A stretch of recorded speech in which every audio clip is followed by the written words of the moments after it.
I think this is a good time to talk about requested videos.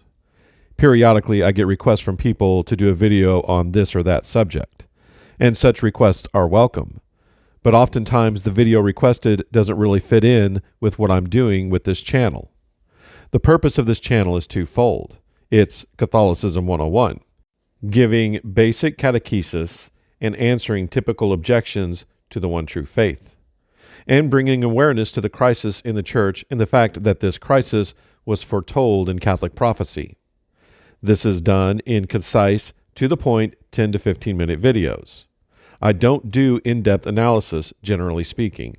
My channel is for those looking for quick answers to what the church really teaches, the objections of Protestants, and why the Catholic Church is in the shape that it's in. And a lot of the requests I get don't really fit into that. So if you make a request and I don't do the video, please do not get upset.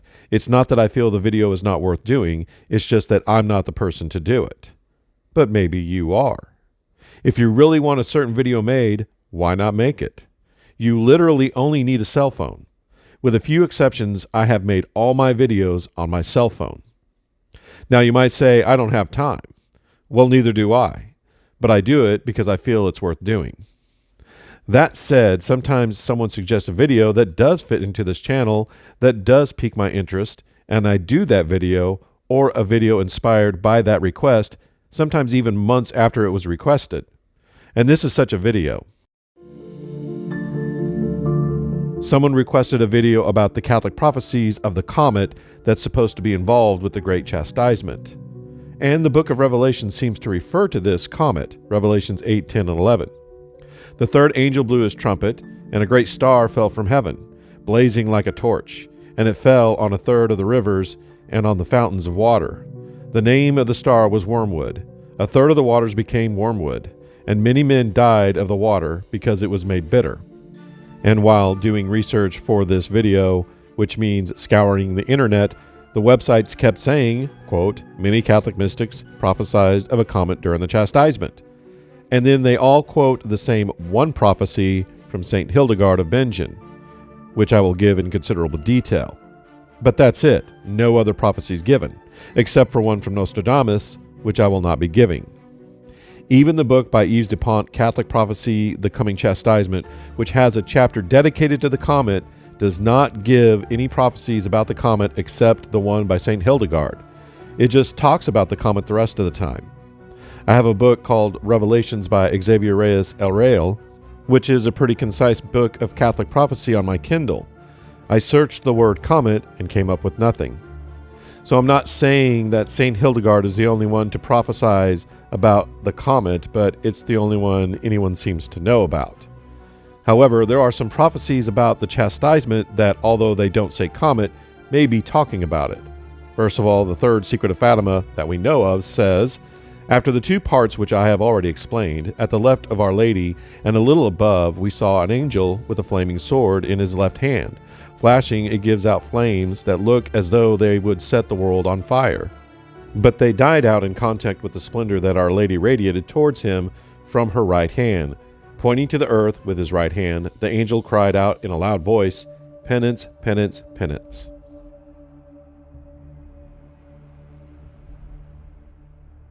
Our Lady said to Agnes Sasagawa in the 1970s in Akita, Japan, as I told you, if men do not repent and better themselves, the Father will inflict a terrible punishment on all humanity. It will be a punishment greater than the deluge, such as one will never have seen before.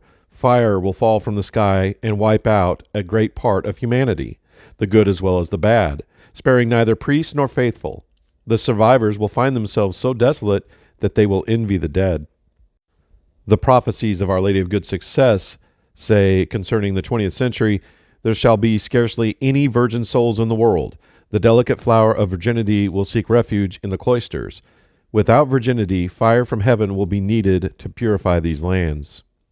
And now back to Fatima. This is a quote from the Fatima Center website.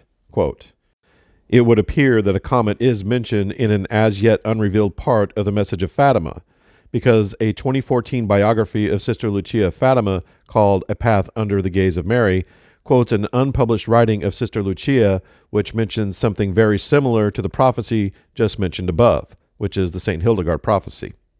According to Sister Lucia, she was shown a point of a lance like a flame, which sounds like a description of a comet. Quote, I felt my spirit inundated by a mystery of light that is God, and in him I saw and heard the point of a lance like a flame that is detached, touches the axis of the earth, and it trembles. Mountains, cities, towns, and villages with their inhabitants are buried.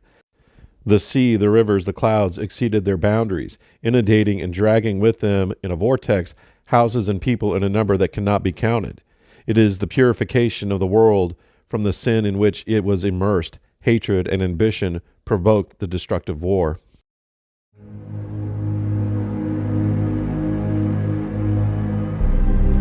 Okay, let's give the prophecy of St. Hildegard of Bingen made in the 12th century. I'm going to give a lengthy amount of the prophecy because it gives a pretty good timeline of events of what's happened and what's about to happen. Quote, the time is coming when princes and people will renounce the authority of the Pope. Individual countries will prefer their own church rulers to the Pope. The German Empire will be divided, church property will be secularized, priests will be persecuted.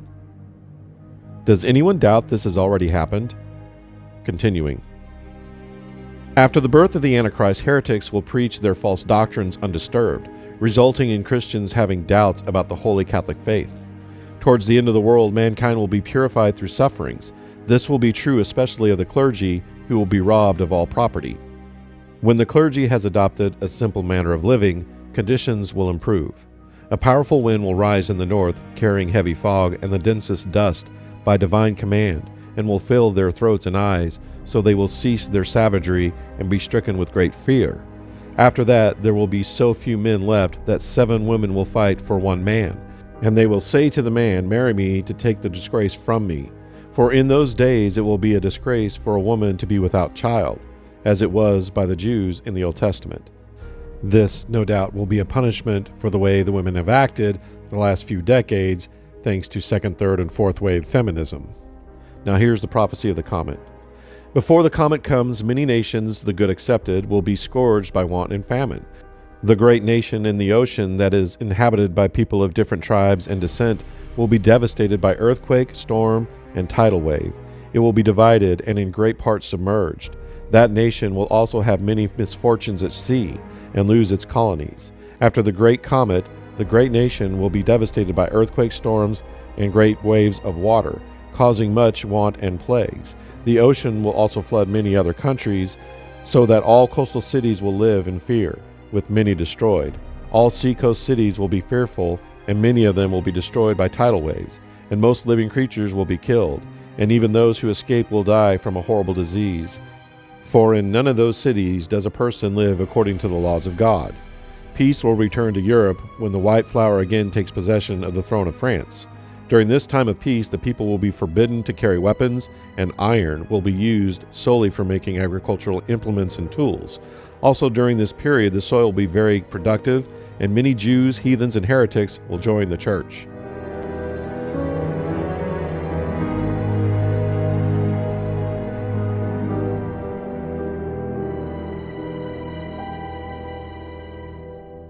The son of perdition, the Antichrist, who will reign very few times, will come at the end day of the duration of the world, at the times corresponding to the moment just before the sun disappears from the horizon. The son of perdition is this very wicked beast who will put to death those who refuse to believe in him. He will associate with kings, priests, the great and the rich, who will mistake the humility and will esteem pride, who will finally subjugate the entire universe by his diabolic means. He will gain over many people and tell them, "You are allowed to do all that you please. Renounce the fast. It suffices that you love me, I who am your God." He will show them treasures and riches, and he will permit them to riot in all sorts of festivities as they please. He will oblige them to practice circumcision and other Judaic observances. First of all, does anyone doubt that the great nation in the ocean that is inhabited by people of different tribes and descents is America? I've heard some say that it's England, but England was very much around during St. Hildegard's time. Don't you think she would have said England if she meant England? And England is not in the ocean, it's in the sea. I know that's a distinction without much of a difference, but the ocean indicates very far away, whereas the sea indicates fairly close. And quite frankly, at the time, the Kingdom of England existed not just on the island, but also in France. She wrote this prophecy during the height of the Angevin Empire, when England owned about half of the Kingdom of France. So I think if St. Hildegard was referring to England, she would have indicated that kingdom which existed at her time. Referring to it as the great nation in the ocean of many tribes and descent strongly indicates a place yet to exist. Okay, so I put the part about the Antichrist in to show two things. One, the sequence of events goes like this: the chastisement, which will include a comet causing devastation on the earth, the triumph of the great Catholic monarch, a short era of peace with the restoration of the church in Christendom, where almost everyone will be Catholic, and then the Antichrist and the tribulation. So we are not in the end of days quite yet, even though it looks like it, which is exactly what the Venerable Holshouser said would happen. And two, the Antichrist will be a Jew. He will present himself as the Jewish Messiah. He will be everything the Jews expected the Messiah to be at the time of Jesus. Not just a miracle worker, but also a military leader who will conquer the world, rebuild the temple, and impose Jewish law. Jesus said the Jews, having rejected him, will accept the Antichrist. John 5:43. I have come in my Father's name, and you do not receive me. If another comes in his own name, you will receive him. St. Hildegard said he will oblige them to practice circumcision and other Judaic observances. Why would he do that if he wasn't the, quote, Jewish Messiah? So no, the Antichrist will not rise from American politics or industry. He will not rise through the UN, nor will he be the Pope. He will come from Israel. Until my next video, God bless.